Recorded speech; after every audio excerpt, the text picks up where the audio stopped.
आप सभी को नमस्कार, प्रणाम, जय श्री राम। भाइयों, स्वदेशी स्वदेशी अपनाइए, देश को समृद्ध बनाइए, खुशहाल बनाइए। इस त्यौहार पर मेरा सभी से अपील भी है और निवेदन भी है कि भाइयों, जो भी सामान लें मेड इन इंडिया का ही लें। बेशक थोड़ा बहुत महंगा सस्ता होता है, लेकिन अपने राष्ट्र को आत्मनिर्भर बनाने के लिए स्वदेशी बहुत ही आवश्यक है।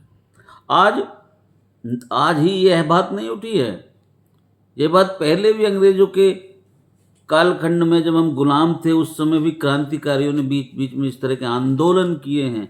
और आज तो हम संपूर्ण रूप से हर तरीके से हमारे पास शक्ति भी है, सामर्थ्य भी है और बुद्धि भी है, क्योंकि नरेंद्र मोदी जी जैसा नेतृत्व है। और उनके आह्वान पर हमको निश्चित रूप से स्वदेशी अपनाना चाहिए, जिससे हमारी आत्मनिर्भरता बाहर के देशों पर बिल्कुल समाप्त हो जाए। देखिए, मैं कुछ इतिहास के बारे में आपको बताता हूँ कि सन 1905 में इस देश में हमारे देश के एक महान क्रांतिकारी श्री लोकमान्य बाल गंगाधर तिलक ने स्वदेशी आंदोलन चलाया था। और इतिहास को आप जब आप और पढ़ेंगे तो पता चलेगा कि ऐसे ही एक महान क्रांतिकारी इस देश में हुए श्री लाला लाजपत राय जी। उन्होंने भी स्वदेशी आंदोलन चलाया था। और इतिहास की गहराई में जाएंगे तो पता चलेगा कि भारत के एक और वीर क्रांतिकारी श्री विपिन चंद्र पाल ने भी स्वदेशी आंदोलन चलाया था। और हमारे इतिहास में आपने पढ़ा होगा कि लाल बाल पाल, ये तीन नेताओं की तिकड़ी थी। लाल माने लाला लाजपत राय, बाल माने श्री बाल गंगाधर तिलक और पाल माने विपिन चंद्र पाल। ये तीन बड़े क्रांतिकारी थे जिन्होंने सन 1905 में स्वदेशी आंदोलन चलाया था। और उस स्वदेशी आंदोलन में सबसे पहली सभा हुई थी पुणे, महाराष्ट्र में। पुणे नाम का एक शहर है महाराष्ट्र में। और पुणे में एक ऐतिहासिक स्थान है, उसका नाम है शनिवार वाड़ा। उस शनिवार वाड़े में पुणे शहर के मध्य में एक बहुत बड़ा चौक है, बहुत बड़ा स्थान है शनिवार वाड़ा। वहाँ पर सन 1905 के दिसंबर महीने में तारीख 7 को विदेशी कपड़ों की होली जलाई गई थी। और पूरे पुणे शहर से लोगों ने घर से अंग्रेजी सामान, बनाए हुए कपड़े वहाँ पर लाकर जला दिए थे अपनी इच्छा से। और वो आयोजन स्थान श्री लोकमान्य बाल गंगाधर तिलक ने पुणे में ही रहते थे, उन्होंने ही इसका आह्वान किया, उन्होंने ही इसको संपूर्ण किया और उन्हीं के आह्वान पर लोग आए। पुणे में था महाराष्ट्र के और पश्चिम भारत के उस समय के सबसे बड़े नेता थे लाला लाजपत राय जी। जिस समय ये हुआ था उस समय महात्मा गांधी भारत में नहीं थे। ये घटना है सन 1905 की। और महात्मा गांधी भारत में आए थे 1915 में साउथ अफ्रीका से। तो गांधी जी के आने के 10 वर्ष पूर्व इस देश में स्वदेशी आंदोलन शुरू हो गया था। शुरुआत कैसे हुई? पुणे के शनिवार वाड़ा में 7 दिसंबर 1905 को स्वदेशी कपड़ों की होली जलाई गई और उसमें आग लगाई श्री बाल गंगाधर तिलक जी ने। वहां से ये आंदोलन शुरू हुआ। उसके बाद भारत के हर बड़े शहर में अंग्रेजी कपड़ों की होली जलाना लोगों ने शुरू कर दिया था। आपको सुनकर हैरानी होगी कि 1905 ये आंदोलन शुरू हुआ एक शहर से, एक मोहल्ले से, एक शहर के एक मोहल्ले से। और 1911 तक आते आते 6 वर्ष में यह स्वदेशी आंदोलन संपूर्ण देश के एक एक शहर में फैल गया।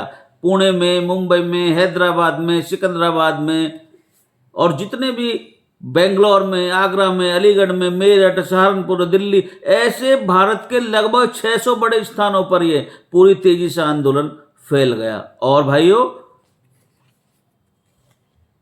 ये सुनकर भी आपको हैरानी होगी कि श्रीमान लोक बाल गंगाधर तिलक एक बड़े नेता, लाला लाजपत राय दूसरे बड़े नेता, और विपिन चंद्रपाल तीसरे बड़े नेता।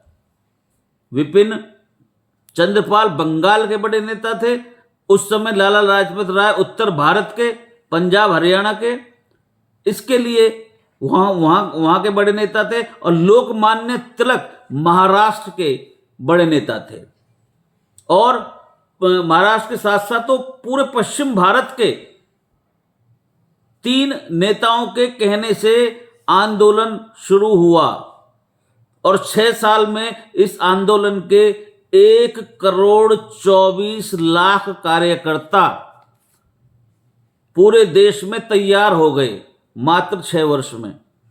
6 वर्ष का आंदोलन क्या था? अंग्रेजों के बनाए गए कपड़ों का बहिष्कार करना। अंग्रेजी कपड़ों किसी के शरीर पर हो तो उतारकर जला देना है, किसी के घर में है तो निकाल करके जला देना है। हर तरह से अंग्रेजी कपड़ों का बहिष्कार करना है, और अंग्रेजी कपड़ों के अलावा अंग्रेजों द्वारा बनाई गई हर वस्तु का बहिष्कार करना है। उस जमाने में हमारे देश में ज्यादातर चीजें जो थी ना, वो इंग्लैंड से आती थी। कपड़ा इंग्लैंड से बनकर आता था, चीनी इंग्लैंड से आती थी। चीनी माने शक्कर, जिसका आज हम शुगर अंग्रेजी में कहते हैं, ये इंग्लैंड से आती थी। तो हिंदुस्तान के स्वदेशी आंदोलन के कार्यकर्ताओं ने अंग्रेजी कपड़ों के साथ साथ सभी चीजों का इस्तेमाल करने पर बहिष्कार कर दिया। अंग्रेजी चीनी का बहिष्कार कर दिया, लोगों ने चीनी खाना बंद कर दिया। आप सोच सकते हैं तो आप कि अब आप बोलेंगे, सोचने पर मजबूर हो जाएंगे कितना बड़ा यह आंदोलन था। उन्होंने फिर क्या किया? अंग्रेजों की बनाई गई चीनी खरीदना तो बंद कर दिया, और भारत के गांव-गांव के किसानों ने उसके विकल्प में गुड़ बनाना शुरू कर दिया, और गुड़ बनाना शुरू कर दिया, और गुड़ शक्कर अपना जीवन चलाने के लिए उपयुक्त रहा।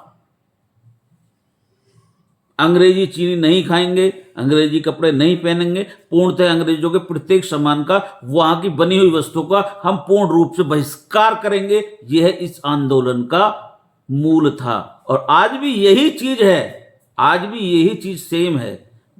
उस समय हम गुलामी में थे, आज हम स्वतंत्र हैं, और एक शेर के नेतृत्व में इस काम को कर रहे हैं। जब उन्होंने उस समय इतनी महत्ता समझी स्वदेशी की, तो आज हम इसको क्यों अपने जीवन में नहीं उतारते?